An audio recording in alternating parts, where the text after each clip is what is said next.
Gracias por estar nuevamente en mi canal Mario Libertucci Ingeniería. Gracias por suscribirte y gracias por ver este video hasta el final. Que si te interesa el tema de los biocombustibles, seguro te va a interesar verlo hasta el final. Porque voy a hablar un poco sobre los biocombustibles de tercera generación. Pero vamos a recuperar un poco esa información antigua de lo que tenía que ver con los combustibles de primera generación. Estos combustibles de primera generación que se utilizan a partir de los cultivos nunca llegaron a convertirse en realmente en una cosecha fructífera, pues. Tenía muchos opositores que le quitaban el uso de las tierras valiosas, por ejemplo, para cultivar alimentos y utilizarlas para abastecer automóviles de las personas ricas en lugar de llenar el estómago de los pobres, pues eso trajo mucha negatividad en este sistema y pues no hubo nada que hacer. Los de segunda generación que se hacían o se hacen, se siguen estudiando con biomasa, han demostrado ser mucho más difíciles de extraer para obtener el combustible necesario y procesarlo completamente. Ahora tenemos los combustibles de tercera generación, que provienen de las algas. A diferencia de los combustibles de los biocombustibles de primera, las algas pueden cultivarse utilizando tierras y aguas que no son aptas para la producción de plantas y alimentos. Eso es muy importante porque se evita aquel problema pues, que hubo con los biocombustibles de primera generación. Al consumir la energía solar y reproducirse, las algas generan un tipo de aceite que tiene una estructura molecular similar a los productos derivados del petróleo producidos actualmente. Pero además, el crecimiento de las algas también consume dióxido de carbono, que por supuesto lo conocemos como un gas del efecto invernadero, ¿no? Así que tiene su beneficio. Como resultado de estos estudios, se han definido las algas como productoras de biocombustibles de tercera generación. Ahí nace ese concepto. Tenemos que recordar, por ejemplo, que el expresidente de Estados Unidos, Barack Obama, invirtió alrededor de 14 millones de dólares para apoyar esta investigación y el desarrollo de los biocombustibles a partir de algas, ¿no? Los biocombustibles de tercera generación. Como resultado, ellos anunciaron en ese momento que hasta un 17% del petróleo importado por los Estados Unidos podría ser reemplazado por biocombustibles de tercera generación. En Europa también hubo lo mismo, ¿no? Es decir, estuvo yendo inclusive aún más lejos y se ordenó la sustitución gradual de los combustibles fósiles por biocombustibles. Una junta directiva de la Comunidad Europea o de la Unión Europea, pues, estableció que para el año 2020 un total del 20% de las necesidades energéticas debía ser cubierto por combustibles renovables. Eso pues en esta fecha de hoy, en el año 2025, actualmente ronda alrededor del 15%. De manera que ha sido pues no ha sido cumplida digamos, eh, ese, ese tema, por decirlo de alguna manera. Ahora bien, sin embargo, aunque los combustibles derivados de algas parecen una solución a la inevitable escasez de combustibles fósiles, permanecen dos complicaciones por resolver: el espacio y los nutrientes. Y hay que estar claro que la compra e incorporación de estos nutrientes se trata de un gasto muy notable.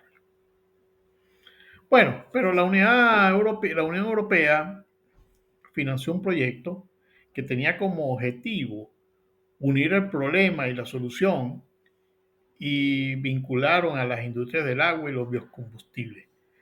Hay una firma que se creó en ese momento llamado Allgas o Algas en español, y el proyecto básicamente utilizó los estanques de cultivos de algas para cultivar microalgas usando nutrientes contenidos en las aguas residuales, por ejemplo, como el fósforo, que sabemos que lo hay en cantidades apreciables. Fíjense ustedes, tradicionalmente estos procesos de aireación en las plantas de tratamiento de aguas residuales son grandes consumidores de energía. Representa hasta, en muchos casos, representa hasta el 30% de los costos operativos de una instalación. Pero sin embargo, también hay estudios han definido que cultivar algas con aguas residuales puede eliminar la necesidad de aireación.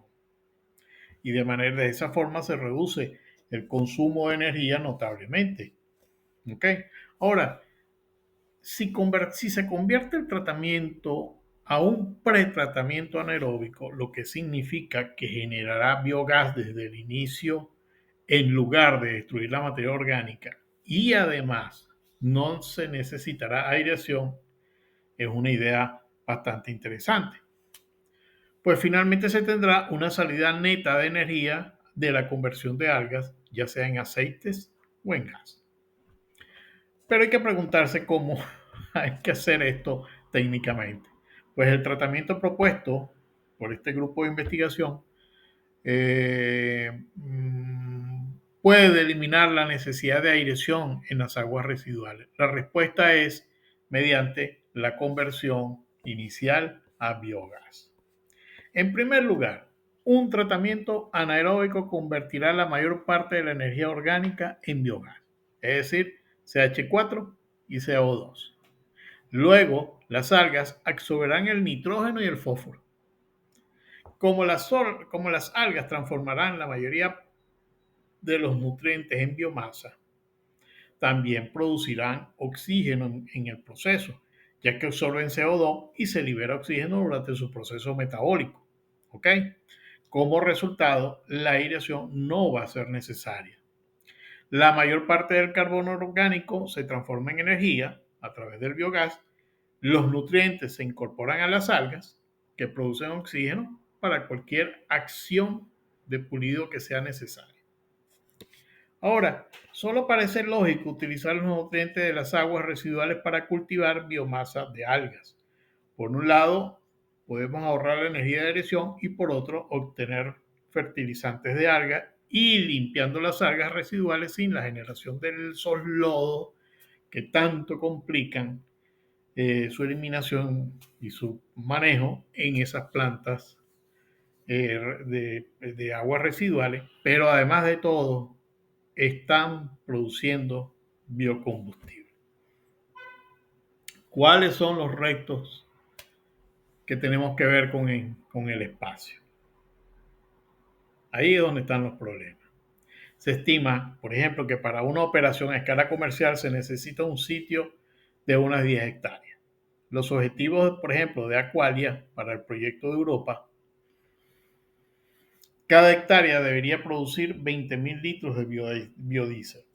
El proyecto español también espera utilizar el biogás producido a partir del pretratamiento anaeróbico y la materia orgánica de las aguas residuales crudas como combustible para automóviles, estimando que cada hectárea pudiera tratar alrededor de 400 metros cúbicos al día.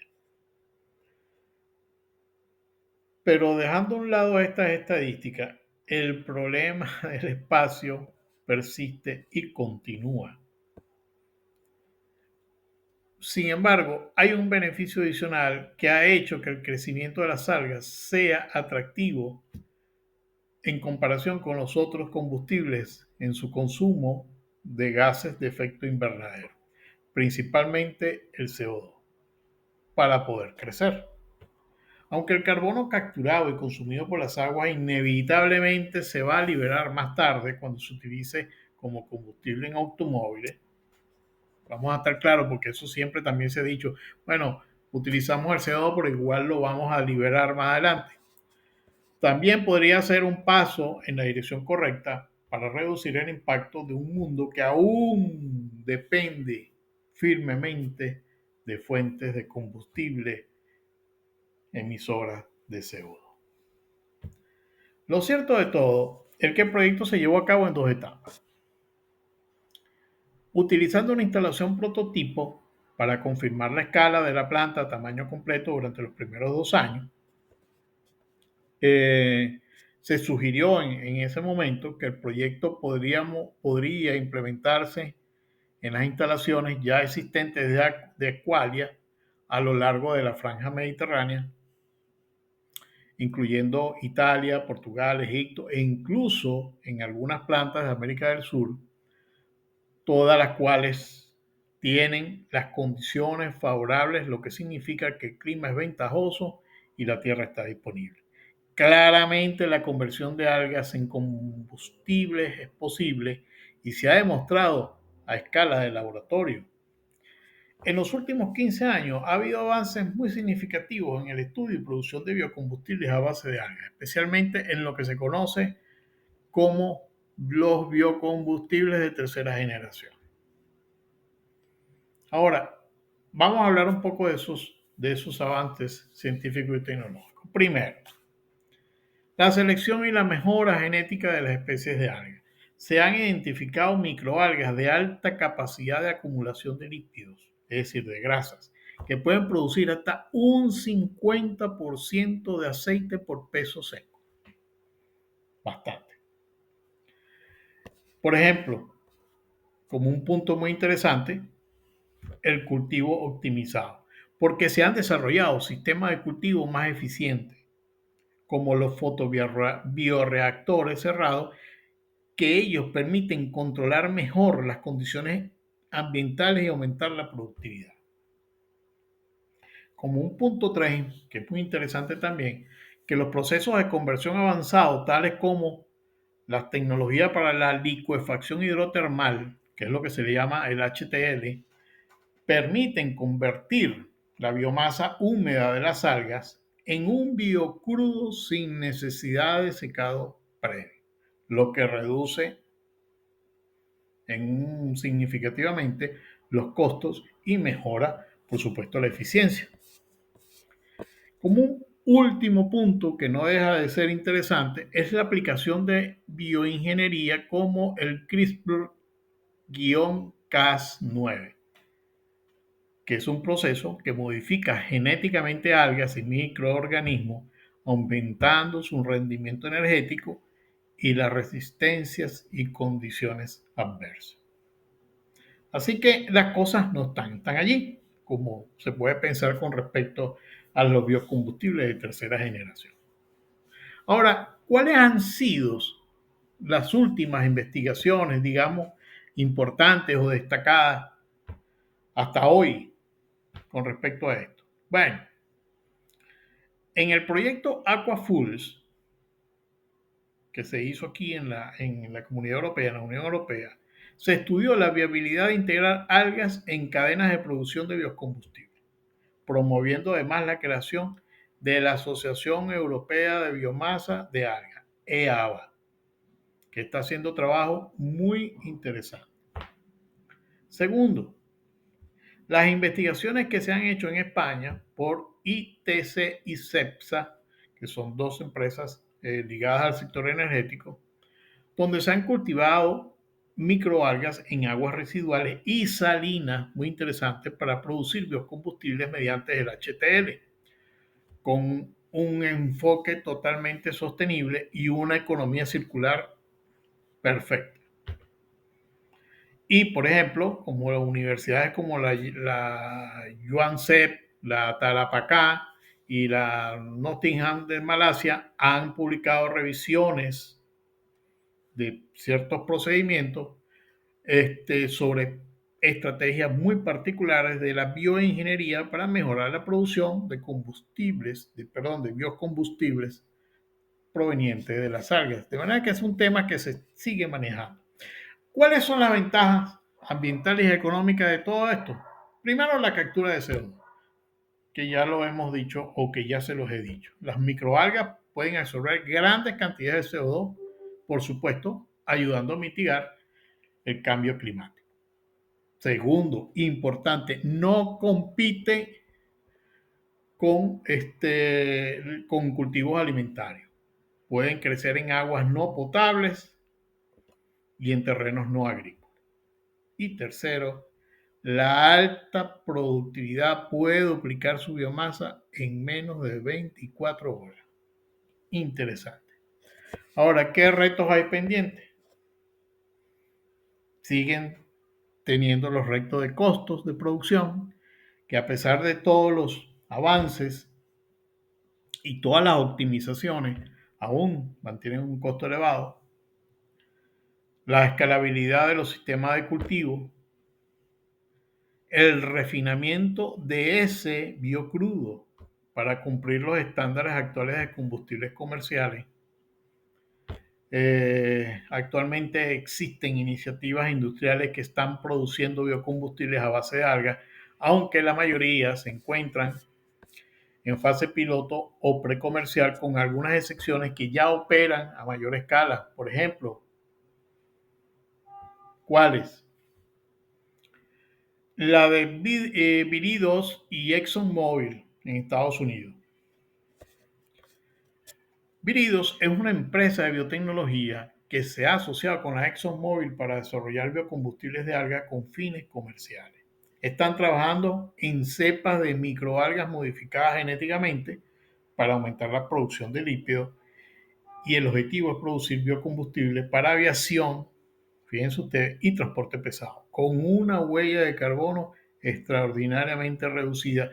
Es lo que ellos están prometiendo. La Origin Clear INC, también en Estados Unidos, que produce sistemas modulares para el cultivo y procesamiento de algas y que ha desarrollado tecnologías para extraer aceite de algas en forma eficiente con aplicaciones biodiesel.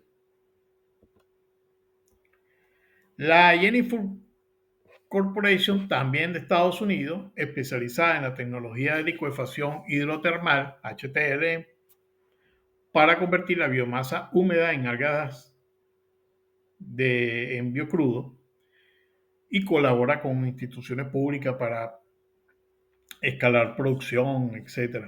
Y hay que decirlo nuevamente, CEXA, conjuntamente con el Instituto Tecnológico de Canarias, la ITC, que están en el proyecto de Las Palmas para producir biocombustibles a partir de microalgas cultivadas en aguas residuales y salinas.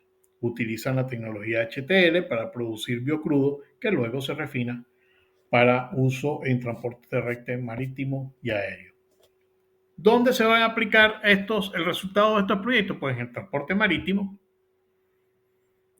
y en la aviación. Es donde básicamente se piensa que va a estar estimado su uso. ¿Y qué proyección se tiene? Se estima que el mercado global de biocombustibles de algas crecerá de 8.5 mil millones de dólares en el 2024 a más de 13 mil millones de dólares en el año 2030, con una tasa de crecimiento anual de aproximadamente el 5,76%, siendo las aplicaciones más prometedoras transporte, aviación, marina e industria química. Así que es un tema muy interesante que no se puede olvidar. Creo que es una alternativa muy interesante a todas las alternativas energéticas que existen actualmente, como el hidrógeno verde, por supuesto, como el uso del amoníaco, en fin. Así que no le perdamos la vista a los biocombustibles de tercera generación. Gracias por estar nuevamente en mi canal Mario Libertucci Ingeniería. Gracias por ver este video hasta el final y gracias por regalarme un me gusta si te interesó este pequeño resumen que te he hecho. Nos vemos en la próxima.